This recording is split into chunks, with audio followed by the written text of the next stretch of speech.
Today's video is brought to you by the novel 9/10. Ooh, Barack, is that? Man, she is getting... Israel's a dirty girl. Woo! Oh. You are the hope you've been hoping for. Oh, yeah. Get her. Michelle, you too? Dang, you guys. Oh, man, you guys are freaks. Oh, cut it.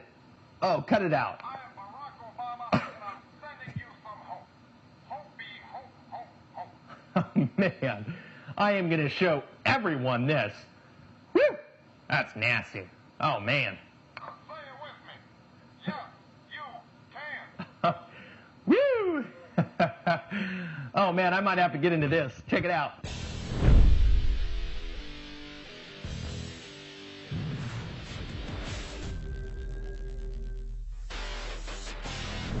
Okay, that might have been a little weird. Obama does Israel for the first time. It's a true story, I promise. Welcome back to AMTV News. I'm your anchor, Topher Morrison. It is Wednesday, March 20th, 2013. I am Topher Morrison, broadcasting from a small island of truth in a sea of deceit and lies. The rebels have chemicals is our first story. The Syrian government claims the rebellion has used chemical weapons, killing 25 in Aleppo yesterday. We have reported that even elements of the FSA rebels have in the past claimed the West has been inflating chemical weapons rhetoric recently, and that the mixing of chemical weapons of which the Assad regime was accused could be done to render weapons inert so as not to fall into the wrong hands. The question is then, with conflicting reports charging both sides with responsibility for using chemical weapons, the potential for casualties to reach as high as 100,000 according to the UN, and considering in December Al-Qaeda mercenaries seized a base and chemical weapons research facility in Aleppo in which mustard gas and nerve agents were allegedly stored, what will the casus belli ultimately be?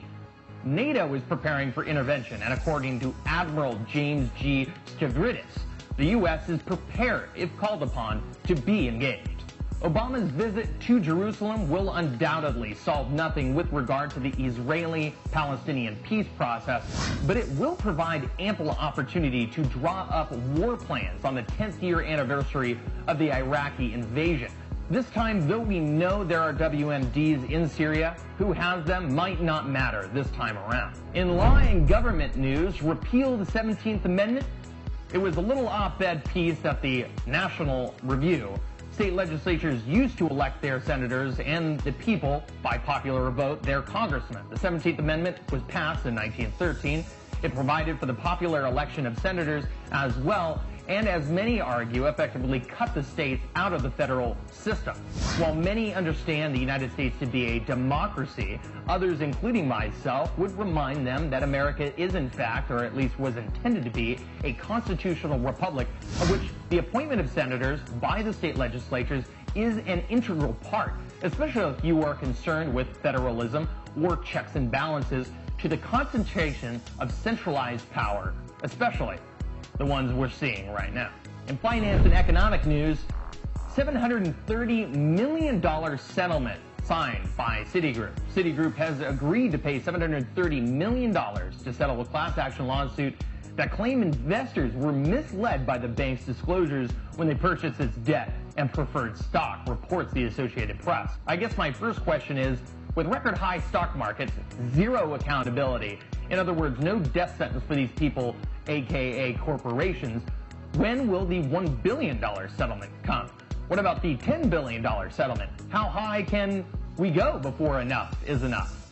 And ultimately, how do people like Citibank, now over 200 years old, with a rap sheet as far as the eye can see, covering fraud, money laundering, theft, and other improprieties, only to be bailed out by the American taxpayers years ago, still walk around freely?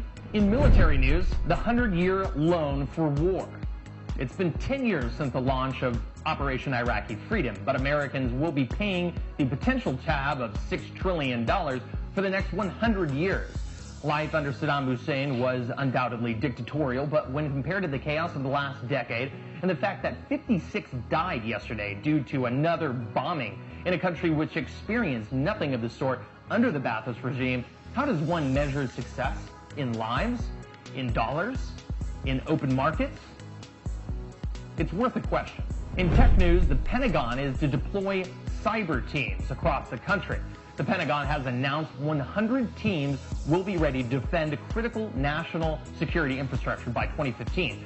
The current Cyber Command has 3 mission forces, 2 focus on digital assaults and 1 to protect .mil domains. The forces are a blend of service members, contractors, and civilians embedded within each geographic military command. The question remains, however, how exactly are cyber troops to be dispatched to U.S. networks? Posse Comitatus currently prohibits U.S. troops from conducting policing missions on U.S. soil. So does that not apply to virtual troops as well? NATO has separately finalized its manual on cyber warfare as well. In health news, is autism rising? Associated Press reports that according to health officials, 1 in 50 children have autism. In a phone survey of 95,000 parents across the country, the study outpaced another federal report in which 1 in 88 were affected by the condition. There is no blood or biological test for autism, forcing physicians and experts to rely on ever-expanding definitions.